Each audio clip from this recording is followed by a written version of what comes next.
Kabanata 581.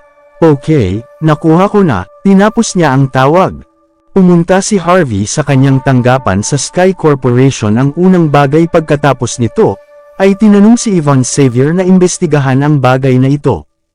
Alam din ni Yvonne si William Bell, kaya siya ay nagulat at kinuha nang marinig niya na namatay siya. Nagpatuloy siya upang gawin agad ang mga pag-aayos.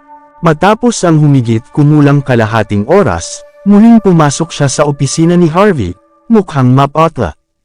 Nasuri mo na ba ito? Tinanong siya ni Harvey sa isang mababang tinig. Oo, ginawa ko. Mahinahong sumagot si Yvonne. 3 taon na ang nakaraan, 3 araw pagkatapos mong pilitin na umalis ng Buckwood, si William ay itinapon sa Pearl River. Ito ba si Quinton York? Malamig na nagtanong si Harvey. Hindi ito si Quinton. Sumagot si Yvonne. Ito ay ang Silvas. Upang ipakita ang kanilang paninindigan, kusang gumawa ang Silvas ng pag-atake laban kay William. Ang Silvas. Dinurog ni Harvey ang tasa sa kanyang mga kamay. Sir, mangyaring huwag kumilos ng labis. Ang Silvas ay hindi tulad ng dati, lalo na si Leon Silva. Ang Silvas ngayon ay isa sa mga nangungunang pamilya sa South Clyde. Ang pagpunta laban sa kanila ay hindi magiging madali. Nagsalita si Yvonne ng pasalita, tumayo si Harvey at tinitigan ang malayong karagatan sa pamamagitan ng mga bintana ng kanyang tanggapan. Dahan-dahan, nagsimula siyang magsalita. Si William Bell ang aking matalik na kaibigan. Para siyang kapatid sa akin. Pinatay siya dahil sa akin at hindi ko alam tungkol dito. Ngayon na nalaman ko, ipapadala ko ang Silvas sa kanilang mga libingan kasama niya. Ang tono ni Harvey ay kalmado at malamig, na parang siya ay nakikipag-usap tungkol sa isang bagay na hindi gaanong mahalaga. Huminga ng malalim si Yvonne at mabilis na sinabi, Sir, dapat tayong magplano ng maayos bago gumawa ng anumang mga desisyon. Susuriin ko ang Silvas sa lalong madaling panahon na posible. Sinubukan ni Harvey na pakalmihan ang kanyang sarili. Gaano katagal ang kailangan mo? 1 linggo. Sumagot si Yvonne pagkatapos ng isang maikling sandali ng pagmumuni-muni. Sa loob ng 1 linggo, maghuhukay kami lahat ng nangyari sa loob ng pamilyang Silva. Pagkatapos lamang natin mag-atake, Yvonne, salamat sa lahat. Tumingin si Harvey kay Yvonne ng may pasasalamat. Ang gantimpala ng mabayaran ka ng maayos matapos ang lahat ng ito ay lumipas. Kinabukasan, dumating si Harvey sa libingan ni William, na sinamahan siya ni Yvonne. Si William Bell ay walang pribilehiyo na may libing sa isang sementeryo, lahat dahil sa Silvas. Ang kanyang katawan ay inilibing sa isang sulok ng isang libingan. Ang mga damo ay sumulpat sa buong libingan niya, sobra na marahil ay hindi nila mahahanap ang lugar makalipas ang ilang taon. Tumayo si Harvey sa harap ng libingan na may solemn na ekspresyon. William, narito ako upang makita ka. Sa mga araw na sinimula ni Harvey ang lahat mula sa kumumo sa kanyang sarili, si William ay naging kanyang may kakayahang katulong. Handa niyang ilagay ang kanyang sarili dati kay Harvey at protektahan si Harvey mula sa lahat ng uri ng panganib. Nang abala si Harvey sa pag-aayos ng kanyang mga backup na plano upang iwanan ang Buckwood. Pansamantalang, si William ay ang isa na naglalakbay sa lahat ng dako upang tulungan siya. Naisip na ito ni Harvey. Imposible na si William ay pinatay dahil lamang sa nais ng Silvas na ipakita ang kanilang paninindigan. Ang tunay na dahilan ay binalak nilang magnakaw at malayo ang taong naiwan ni Harvey bilang backup. Hindi kailanman sumuko si William sa kanila, na siyang dahilan kung bakit siya pinatay at itinapon sa ilog ng Pearl. Inalis ni Harvey ang lahat ng mga damo mula sa libingan gamit ang kanyang sariling mga kamay. Hinawakan niya ang blankong lapida, at pagkatapos ay nag-chuckled. William, hindi ka talaga nagkaroon ng anumang libangan nang bumalik ako pagkatapos. Dahil gusto mo ng mainit na babes, kukunin ko at bigyan ka ng ilan para samahan ka. Habang nagsasalita siya, sinunog niya ang ilang mga damo at papel para kay William. Tumayo lang siya matapos na masunog ang lahat at naabo. Yvonne, sa 6 na araw, nais ko ang bawat isa sa Silvas ay lumuhad dito at magsisi sa kanilang ginawa. Itinaas ni Yvonne ang kanyang ulo ng bahagya. Naiintindihan ko, sir. Naghanda si Harvey ng maraming backup na plano. Kung siya ay gamitin ang mga ito ng paisa-isa, ang mga repercussions ay hindi isang bagay na isang pamilya lamang sa klase ang maaaring mahulaan at makatiis. Gayun din, ayusin ang ilang mga tao upang mag-ayos ng mabuting libingan na ito. Nakakatawa sa libingan ng aking kapatid na hindi magkaroon ng kanyang sariling tamang lapida.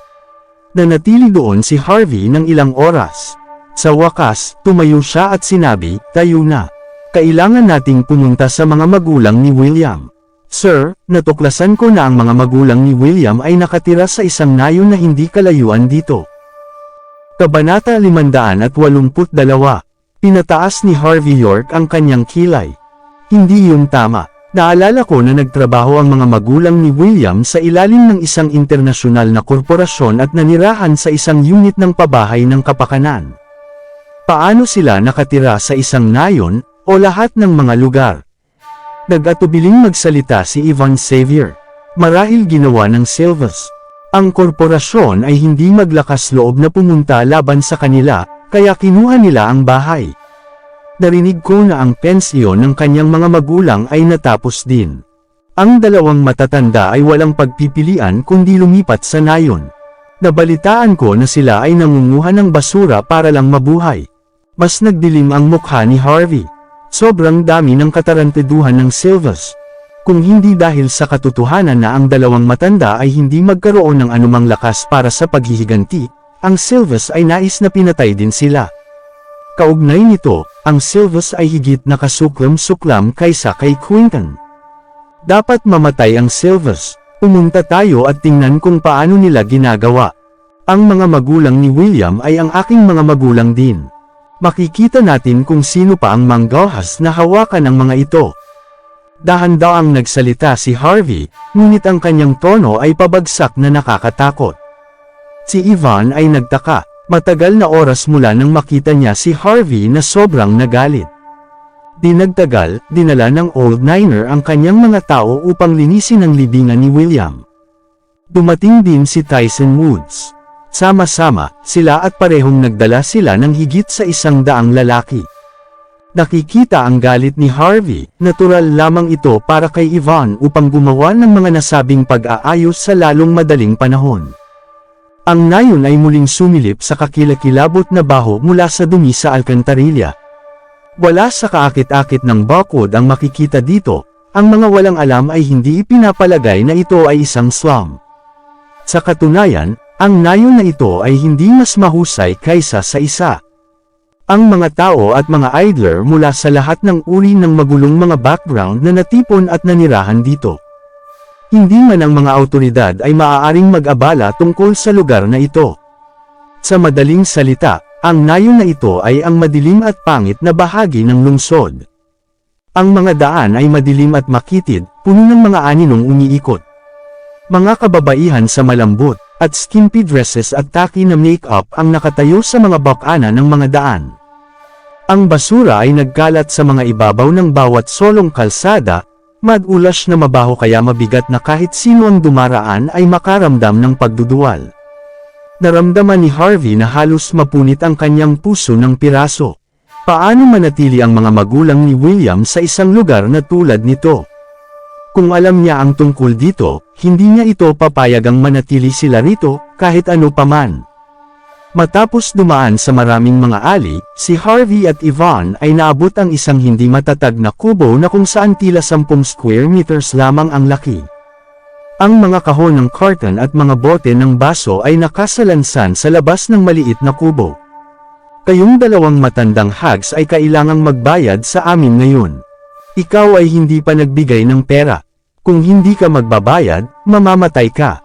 Kahit na mula sa malayo, maaaring marinig ni na Harvey at Yvonne ang malakas na sigaw. Ang ilang mga ligaw na gangster na may dilaw na buhok ay nag-extort ng mga bayarin sa proteksyon mula sa mga magulang ni William.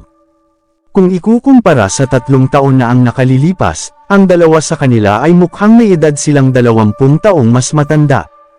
Ang kanilang mga nalubog na pisngi ay guwang at bony, at malalim ang mga wrinkles ay kumalat sa buong mukha nila. Maliwanag ito na nahaharap sila sa mga mahihirap na oras at nagdusa ng malungkot. Sir, nagmamakaawa ako sa inyo. Kukolekta ako ng sapat na pera para ibigay at pagkatapos mong pumili ng ilang higit pang mga bote ng baso upang ibenta.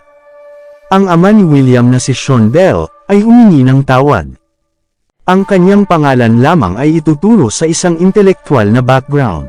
Walang may isip na mahuhulog sila kung nasaan sila ngayon. Anak ka ng asong babae. Uling oras na sinabi mo ang eksaktong parehong bagay. Akala mo may utang ako sa'yo.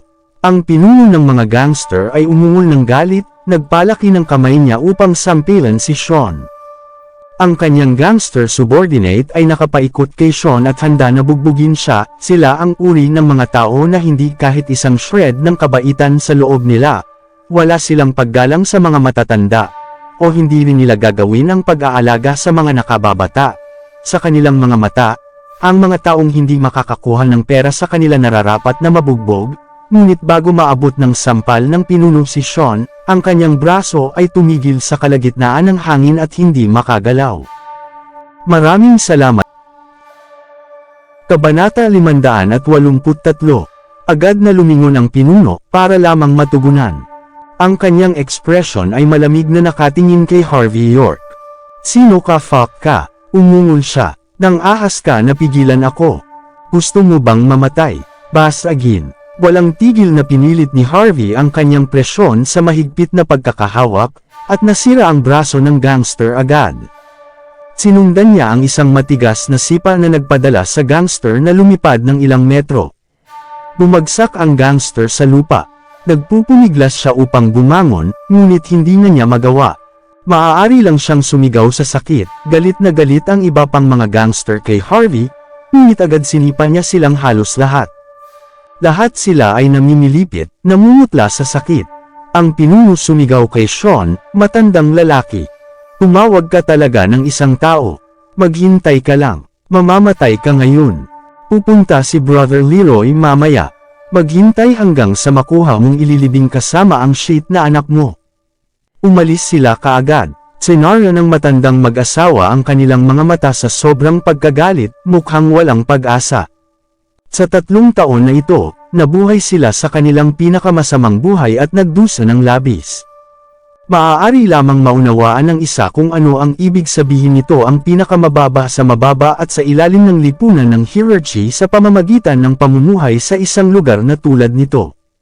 Kahit na maaari lamang silang pumili ng basurahan para sa isang buhay, ang pinuno ng mga gangster sa nayon na ito, si Leroy, target pa rin sila at bumagsak na madalas na ma-extort ang mga bayarin sa proteksyon mula sa kanila.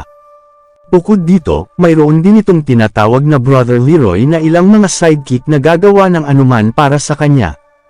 Nabalitaan ng tsismis na pumapatay pa sila ng ilang tao, ngunit walang nang ahas na mag-ulat sa pulisya. Ang mga taga-baryo doon ay maaari lamang sumunod sa kanila ng labis na labis. Kung hindi nila binayaran ang pera o huli na sa pagbabayad, sila ay mabugbog ng malupit. Ngayon na may tumama sa mga sidekick ni Leroy, hindi nila maiisip kung ano ang mangyayari pagkatapos. Ang katawan ni Sean ay nanginginig ng masama. Sir, salamat sa iyo para sa pagtulong sa amin, ngunit ang mga taong tulad mo ay hindi dapat na manatili pa rito. Kailangan mong umalis ngayon, o pag hindi baka hindi ka na makaalis mamaya.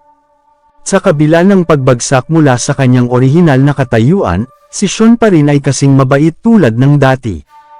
Ayaw niyang i-drag ang sinuman dahil sa kanya. Uncle, Auntie, ako ito.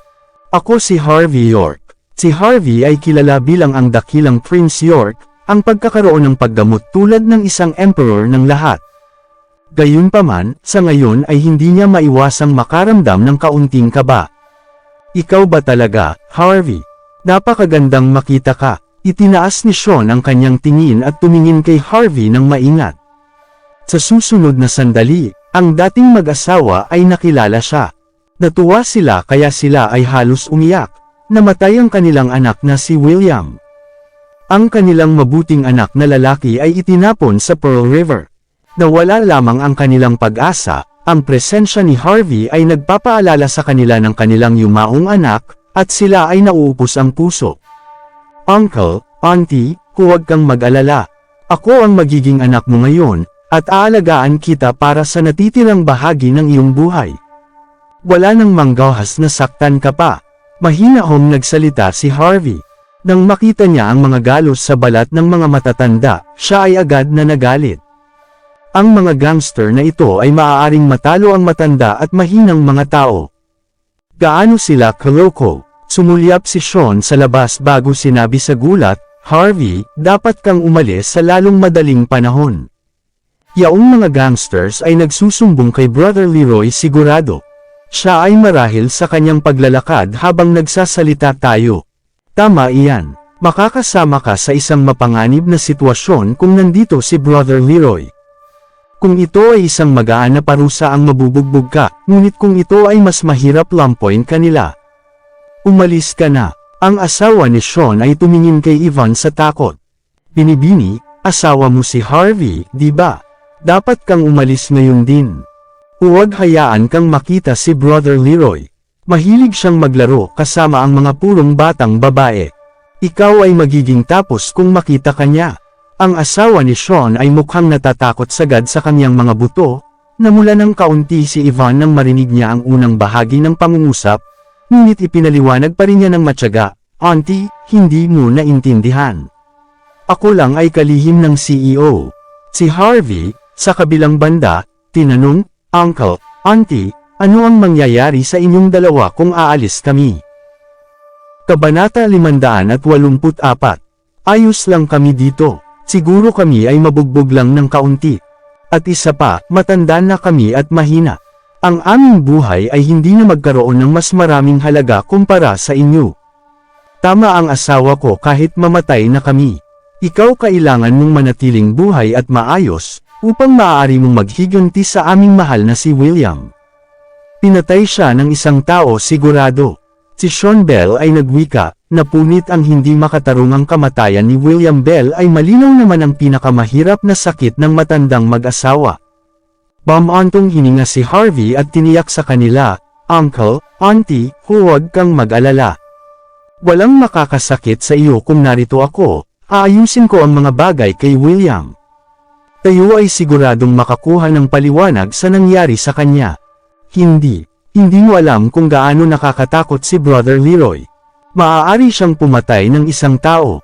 Maliwanag na mayroon itong tinatawag na Brother Leroy na nagtagumpay sa pagtatanim ng malaking takot sa lahat ng kanilang puso. Nang ilabas ni Sean ang kanyang pangalan, hindi siya makakatulong ngunit nanginginig ng bahagya. Ang kanyang takot ay naging isang biological reaksyon. Ipinakita lamang nito kung gaano kalakas si Leroy, at marami na siyang kinilabutan sa matandang mag-asawa noong nakaraan ilang taon. Anak ko, kailangan mong umalis ngayon. Ayaw naming edrag ka dito. Lalo na ang binibini. Ang ganda mo, anong mangyayari kung nakikita ka ng kakilakilabot na tao na iyon? Ang asawa ni Sean ay nasa gilid na ng luha. Siya ay sumulyap sa labas paminsan-minsan sa gulat, ang kanyang buong katawan ay nanginginig. Tio, Auntie, tulad ng sinabi ko, narito ako kaya huwag mag-alala. Tingnan natin kung gaano kalakas ang kapatid na Leroy na ito. Inaliw sila ni Harvey at lumingon kay Yvonne. Tawagan si Tyson Woods. Papuntahin din si Old Niner, tumango si Yvonne. Okay, Ginoo. Kahit na hindi hiniling ni Harvey na may dumating, siya ay hindi matakot sa lahat. Sa kanyang mga mata, ang kanyang CEO ay mabuti sa lahat. Paano ang ilang maliit na gangster na hawakan nila siya? Anak ko, umalis ka na ngayon. Ito ay talagang magiging mapanganib. Huli na sila, nandito na sila. Ang mga binti ni Sean ay naging jelly at halos mahulog siya sa lupa. 20 hanggang 30 tao ang makikita na pupunta sa kubo, armado ng matigas na tubo at matalim na kutsilyo. Ang nangunguna ay si Leroy, na isang kalbo na lalaki na may isang malaking tiyan. Ang itaas niyang katawan ay bared, na may isang tato ng dragon na nakaskrat sa buong balat. Siya ang larawan ng terorista. Galit siyang sumigaw, nasaan ang taong nang ahas na matumbok ang aking mga kapatid? Kukunin ko ang iyong asno palabas ngayon. Ang mga nakapalibot na kapitbahay na nakarinig kay Leroy na lumakas ang boses kaya natakot na agad silang nagsara ng kanilang mga bintana pababa, natatakot na sila ay edrag sa gulo. Si Sean at ang kanyang asawa ay nanginginig ng husto, ang kanilang mukha ay mapatla. Tinapik ni Harvey ang kanilang mga balikat upang matiyak ang mga ito. Tio, Auntie, hindi kami natatakot. Pinangunahan ni Leroy ang mga gangster sa harap ng bakuran ng kubo. Si Yvonne ay nagbabantay sa pintuan ng isang malamig na yelo ang ekspresyon. Nang makita ni Leroy si Yvonne, hindi niya maitago ang kanyang pagnanasa at sinuri siya sa nakagulat na pagtataka. Ito ang kanyang unang pagkakataon na nakakakita ng tulad ng isang malabo, na engkanto tulad ng kagandahan sa slum na ito. Ang kanyang dugo ay kumulo sa tuwa. Siya ay desperado at nais na kunin si Yvonne at magkaroon ng kanyang laruan sa ilalim niya. Sa huli siya ay isang tao pa rin na may reputasyon at panindigan. Itinulak niya ang kanyang masasamang kaisipan sa likuran ng kanyang isip at malamig na sumulyap kay Yvonne. Ginang, ikaw ba ang tumama sa kapatid ko? Kung iyon ang kaso, natatakot akong ibigay mo sa akin ang iyong katawan bilang kabayaran. Pinananatili ni Yvonne ang kanyang nagyayelo na ekspresyon. Bago siya maaaring magsalita, tumayo si Harvey at tumayo sa harap niya upang protektahan siya. Tumingin si Harvey sa mga mata ni Leroy at sinabi ng walang emosyon, ito ay sa akin. Maraming salamat po. Kabanata 585. Maliit na langgam. Medyo matapang ka. Si Leroy pinalaki si Harvey York. Mukhang matanda ka na pamilya ni Sean, ha? Sean Bell, upang isipin na mayroon kang mga bayag na tumawag ng isang tao na tumama sa isa sa aking mga kapatid. Maaari kong ikinalulungkot na ipanganak ka. Tingnan mo kung paano ko pahihirapan ang dalawang matandang hags na ito. Banta ni Leroy sa matandang mag-asawa sa harap mismo ni Harvey. Ibinigay niya ang tulad ng isang nakakatakot na hangin si Sean at ang kanyang asawa ay natakot sa kamatayan. Nagsalita sila kaagad, Brother Leroy. Ang aking pamangkin ay hindi maunawaan ang mga patakaran ng lugar na ito. Hindi mo ba gusto ang pera? May kahoy pa ako mula sa kabaong. Bibigyan kita ng lahat, kaya't mangyaring patawarin mo siya. Kakain ako ng mga dahon araw-araw mula ngayon upang makatipid ng pera para sa iyo. Patawarin mo siya, ngumisi si Leroy. Kaya kung gawin iyon. Bilang kapalit, nais kong maglaro sa akin ang batang babae na ito. Pagkatapos ay kailangan mong bayaran kami ng $150,000 para sa mga gastos sa medikal. Panghuli, ako ay gusto ang braso niya. Pagkatapos lamang ay makakalimutan ko na ang lahat. Ano? Ang matandang mag-asawa ay nag-alala, na parang sinaktan sa pamamagitan ng kulog. Brother Leroy, humihiling ako sa iyo. Tiyak, na ang isang mahusay na tao na katulad mo ay patatawarin siya. Pareho silang bata pa. Kung nais mo ng isang braso, maaari naming ibigay sa iyo ang aming. Brother Leroy, patawarin mo na lang ang dalaga. Siya ay bata pa. Hindi mo siya dapat masisira, o kung hindi man ang kanyang buhay ay masisira. Dinilaan ni Leroy ang kanyang mga labi. Hindi mo alam na ako si Master Leroy, ay mahilig manira ng purong maliit na kababaihan ang pinakagusto ko. Hahaha, pupunta ka ba sa iyong sarili, o ikaw ay naghihintay sa akin na gumawa ng isang bagay? Si Leroy ay kumilos ng lahat ng mataas at makapangyarihan, na parang ang buong nayon ay kabilang sa kanya. Kahit na ang emperador kung ituring ang kanyang sarili, magiging walang silbi. Hindi siya tinitingnan ni Harvey, malamig ang kanyang mga mata.